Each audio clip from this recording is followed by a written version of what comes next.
Going on, guys? Hope you're having a good one. We are just encapsulating an incredible weekend spent with the Sales Audio team and obviously some of the students here. And we thought, why not once again record a sort of just podcast just detailing some of the stories that we have inside Sales Audio, because that's truly what will show you exactly what you can do with your life and in the likes of obviously Brendan and some of the other people. So first and foremost, absolute pleasure, Brendan. Pleasure. Let's get into it. If you want, you can put this right here just to make it easier so you don't have to even think about it. I'm gonna hold it actually. Okay, cool.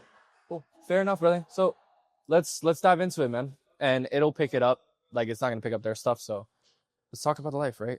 Where was Brennan at before sales, before everything? And then we'll go from there. Yeah. So before sales, it was February, my senior year of college, computer science major. Kind of had no purpose. Like I knew I was going to be able to get a job, like, decent 6-figure job, like 110, 130, somewhere in that range. Mm-hmm. But I really didn't want to go back to the 9-to-5 space. I just hated that shit. I was so burned from it, from my internship in the summer before. And I had intentionally set up my last semester to have only 2 classes. One of them was 1 credit, one was 3. For the Americans, they know 1 credit class is like nothing. Mm-hmm. So really had a ton of time. And I always joked, like, I'm either going to have to start a business or do drugs because I have way too much free time. Yeah. And I chose start a business, or I guess sort of a business with sales. Okay. Take it as your own business. Fair enough, man. So, yeah, honestly, through that time, the first month or 2 of it, I was like, fuck, like, I really had nothing to do. Like, I started getting people, like, random people, just to give me quests, like, shit to do. Yeah. And then eventually I tried to start an AI business. And the product was solid. Computer science major, I knew what I was doing. The market fit was not. It wasn't the best. I took a sales call with a guy who makes $100K a month. Did not go well, to say the least. Yeah. So I was like, fuck, I got to learn sales. And my friend says, hey, you could join World Class Sales. They do mocks and stuff. I get the message for the onboarding call. I'm like, this is probably a sales call. But honestly, like, depending what the price is, I might just join. Like, Yeah. I could use it anyway. So got on the call. Lay down for Lou, of course. He's just too good. Lose the guy, man. Of course. Yeah. And that's what brought me in. The rest is history. Awesome, man. And how'd you even get into like world-class sales? Like, how'd you even find us? So, like, again, obviously you wanted to get into it. Was there any specific thing that like really stuck to you about world-class sales or sales.io? Initially, not particularly. I didn't know anything about it. I Really? had no idea who JJ was. Wow. Anyone else. I just had like the rec. I'm like, sure, why not? Yeah, fair enough, man. That's a bit different. Nah, but it goes to show there's so many different stories. There's so many different people that come through and so many different reasons. So did you end up finding, and you can even look through there, but like, did you end up finding did you end up finding us through school? Was it just completely random? Yeah, recommendation. A friend told me, so I asked my friend, where do I learn sales? Like, you mocks, whatever. He recommends World Class Sales. He said one of his friends was friends with JJ, if you know Piper. And yeah, I just joined it. Amen. I was like, sure, why not? Amen. Dude, that's awesome. And I would say, like, how much has JJ been an impact to your just career as a sales rep? I mean, a sales rep, everything. I would have never gone into sales if it wasn't for JJ and, the rest of them. Never would have even really, like, I knew it was a thing. I'd never really thought of going into it as like a career, like, to do. It was just like, oh, it's a cool skill, or like, it could have a closer, and like closers are kind of like, not grunts. I mean, it's a 6-figure job regardless, right? But I guess I kind of always viewed myself more as the business owner side, which I guess now I am doing, although I'm also on a roll part-time while I'm doing it. But I never knew how deep the bag was, never knew how much there was to it. And the self-actualization was really a surprise to me. I didn't know that was even really an aspect of it at all. Yeah. I was just like, oh, you go in, read a script, ask a couple questions, and then they buy from you. Not really. Not 100%. Really.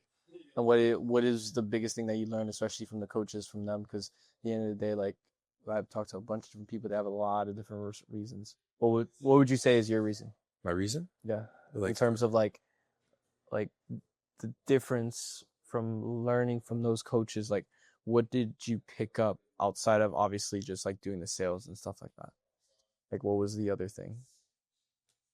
You mean like the reason I did it, or like the biggest like thing I learned? Yeah, the biggest thing you learned. Okay, yeah. Biggest thing I learned, I would say internal mastery. That's not very like meaningful to say as a term though. I guess the biggest thing I learned was being true to myself and caring about who I wanted to be. Like I always cared, but I was just kind of going through life not like the most clarity, just kind of like doing it. And I was happy with who I was. If I was still the person I was then, I wouldn't be as happy now. Like I had doubts and stuff, negatives, but I guess I decided like I was chill with it. I never really took that kind of agency over who I was going to be. I figured I'd just become who I was going to be through time, and I didn't really take that ownership of it, you know? So especially with the coaches too, what how would you describe the coaching styles of each of the coaches there? Scott, Cole, JJ, like for somebody watching that doesn't know how our coaching style is for those guys, how would you describe it? Hmm. Well, the best thing is it's, very personalized, right? You get the one-on-ones. I don't know how common that is in the sales space. Yeah. Um, they really care about the results, about how you're doing, about not just like, okay, let's jump on, here's some word tracks, get to work, but understanding the whys behind everything. And I mean, one of my first one-on-ones with JJ, there was this huge thing I was doing in my personal life I'd never thought I could solve with sales. And that's a big theme for me of solving my personal issues with sales, which I'm sure after this mastermind, there are some things I got to work on that I've learned. But a big thing, like on the first call of like my energy when I talk to new people, he's like, dude, you gotta be up here. You can't just be like, hey, like how you doing? Like you can't just be like all like cold and quiet because once you do that, it's like setting the tone. They're not gonna open up. Yeah. And also my tonality, I would just be super dry. I still have a problem with that sometimes, but when I'm like at all putting any effort into it, it's not like amazing, but it's solid. And on my sales calls, it's, definitely good enough. Where back in the day, like I used to think like I was just cooked, like I would never speak like a human. Honestly always thought, I guess that I was like broken in a way of like I couldn't talk like other people. Like I guess I kind of adopted the whole stereotype of like the comp sci kid, not very open. And I was open in some ways. I wasn't like crazy closed off, but I was never in touch with like emotions and stuff, especially other people's.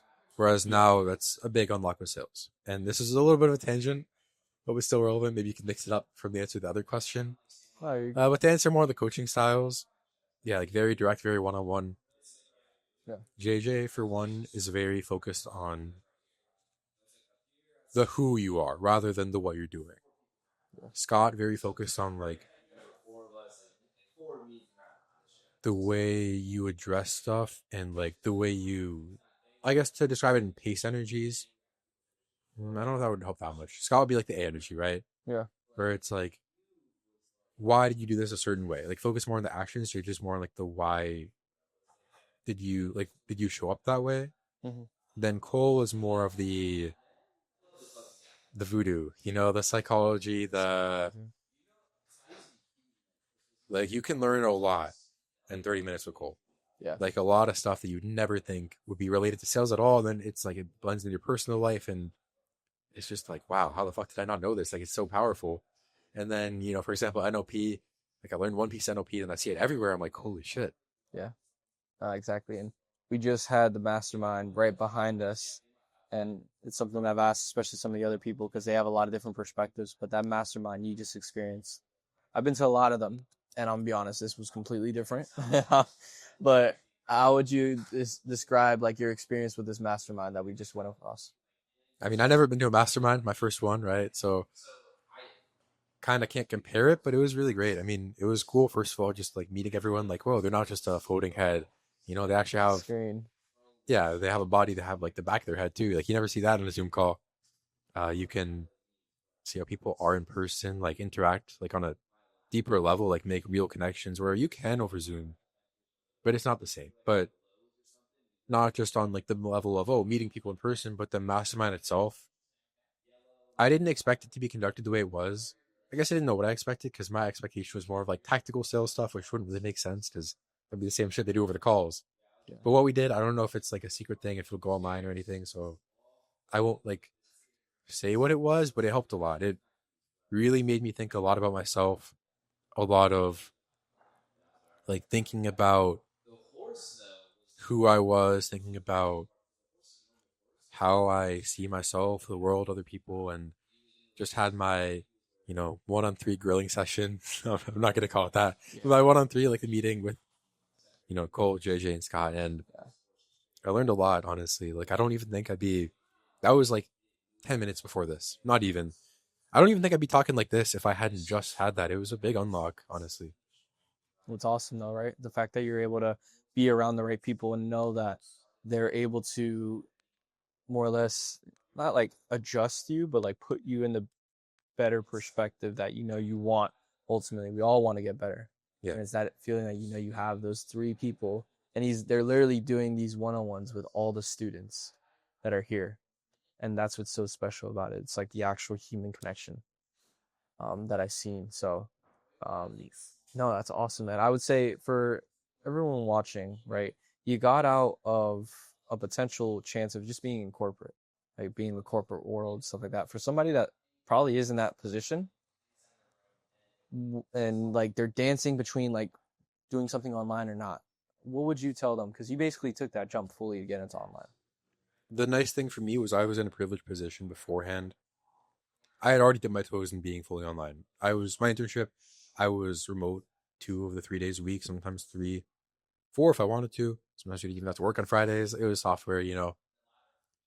So it's hard to fully compare if you're like used to being in the office all day, like, Mm-hmm. can't like use your phone. Like, you have to sit there and pretend you're working for half that time. Yeah,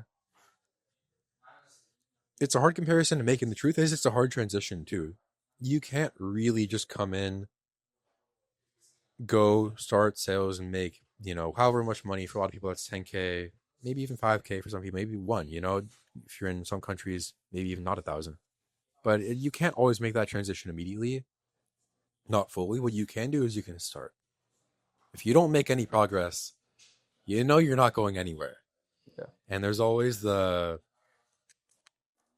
comparison between the devil and just the reality you don't. It could be the devil you don't, a worse devil, maybe a slightly better devil, could be an angel, could be just nothing.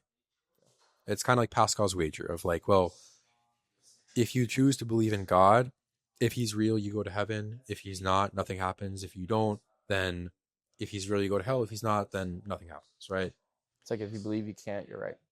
Not even necessarily that. It's just with something like sales, you got to do it. Like, there's never going to be a better time, regardless of like what your circumstances are, health stuff not withholding, but you can't just say like, well, when I get a raise, I'll have more freedom, because you don't.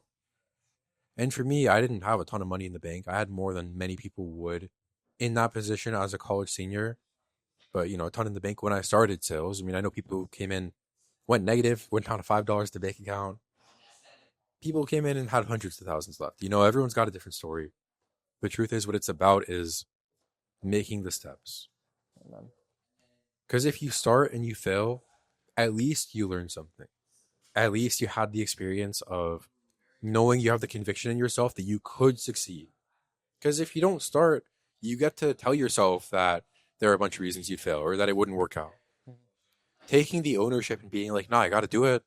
I got to take a chance is just, it empowers you and it'll change the rest of your life. Like, I became a new person in real life when I started sales. I didn't have to be good at sales yet.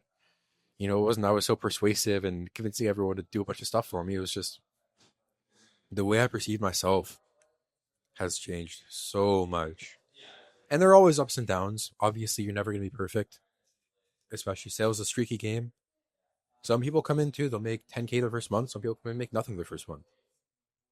But in the long term, would you rather bet on your guaranteed current position where you know what you're going to get, you know how it's been, you know what you've experienced, you know XYZ reason that you're even watching this video in the first place, even thinking about it in the first place, to break the fourth wall a bit, you know it's going to be there. And you also know if shit were to go down, your tires fall off, if you have a health crisis, you could be fucked. Yep. And the reality is that can happen any day. The reality is you never know what's going to happen And the only thing you can really do is empower yourself and be in a position where if shit hits the fan, at least you have some recourse. Even if nothing happens, at least you have more money. Like I don't want to flex the lifestyle, but if I have a no-show, I can go to the gym in the middle of the day. I can eat whatever I want. Because one thing I hated about working at PayPal, not to hate on them, but one thing I hate about that is my diet was cooked because I had to either pack cold food that tasted like shit because I would eat meat most of the time. Like that entire summer, I ate chicken and beef every day. That's funny. And I ate cold, wet chicken that I'd cooked the night before and it tasted like shit, or I'd put the sauce into and it tastes like shit because it's from the night before. And I'd just be like, fuck, like I could eat this at home, or we go to Chipotle with other interns or somewhere else, eat something small in the break room and feel hungry the rest of the day. And just my health, it wasn't bad, but it wasn't what it became when I was able to work from home. You know, it only takes 20 minutes to cook and eat for me.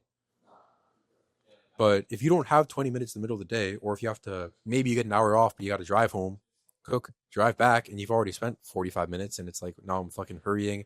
There's traffic. I'm cooked. You know, I don't get back and my boss is going to fire me. I didn't have that, luckily. They were a lot more relaxed Absolutely. because it's tech. You know, people do that stuff. But the reality is, which life do you want to live? Do you want to live the life where you're trying to fit everything into the margins, where you're like, okay, if I budget my time perfectly, I can go to the gym after work, go right from work, change in my car, change in the locker room, get home, maybe before 7 o'clock, maybe not. Depends on traffic, depends where it all is. Maybe I just don't even go to the gym most days because I want to get my time back. You know, I want to have free time to myself. And we're told to push that away, and this is how life is. You know, go to work, go to college, go to work, live the life, live in the fucking margins, live in the weekend. You know, maybe you get married, maybe you stay up late most of the time to even have experience with girlfriend, boyfriend, husband, wife, you know, other gender, whatever. The truth is, there's always something missing and you know it. And if you don't try to do something different, you're just going to live that life. And you're choosing to resign yourself and choosing to disempower yourself by not making a decision because you're saying, I can't do it. I'll tell you A what. little bit of a yap sesh. First and foremost, it goes to show that there's a certain level that you can go to where that thought process, everything that he said, will literally play in the back of your head, but actually like show in actuality. Because I guarantee you probably have a lot of those thoughts in your head, but the fact that you're not taking the actual action, you're not going to get there. It only happens when you take that step. Yeah. And the truth is, I did the same thing. Like, I lived in the margins. I was like, holy shit, I hate my fucking life. Like, I was hoping I didn't get a return offer from my internship. 130K return offer, by the way. A couple of my friends did get them, went back. And I think I started intentionally not showing up the way I would have to get that. Because I was like, if I get a return offer, I'm probably going to accept it just to have something. And I'll probably get complacent. Because I had known by then, I was like, I really don't want to do this, but this is what you do. It's like, it's just life. And I was like, there's got to be some way out. And I'm like, well, I haven't hit it big on social media or anything yet. Not that I even posted back then, you know, but nothing had happened. Well, I guess I'm going to have to go to, I guess, lifelong prison. It's not prison. I can freely move, but my boss owns my life, you know. Exactly. If I want to go on vacation, I got to ask for time off. Exactly. Stuff like that. So, fair enough. Outside of that, that is exactly why we're here. That's why a lot of these videos are being made, and that's why you're watching this, right? Stories like Brandon, stories like everyone else, it's the exact reason why we set this up, because I know you guys have a lot of questions, and everyone has a lot of questions about what they want to do with their life. It's just a matter of obviously having the right people involved and showing you exactly what's possible. So I would say, to sum everything up, what's the last takeaway you give to somebody watching this right now, who's on the fence? I think I've said a good bit already. You know, maybe the marketing that I've done for my business has played a little into that. Amen. The biggest thing is you're probably in your 20s, if I had to guess. You're going to live for 50, 60, 70 more years. Would you rather take a chance now and feel like you fucked it up and at least know you tried, or never take that chance and potentially turn 50 and realize, fuck, I wish I hadn't done that. Because I've talked to people when I was selling real estate mentorships that took until they were 50 and they had kids. They didn't have the freedom to make a change with their life, and now they're stuck. You know, some people don't even have that. Some people live their whole lives kind of feeling like this is just how it is. I have to accept the reality. So, would you rather take the chance or would you rather just resign?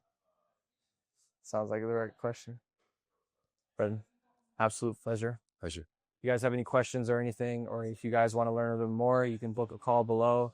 And if obviously Brendan would be so happy, we could literally tag his information in the description. But outside of that, hope you guys have a good rest of your day. I'll see you in the next one.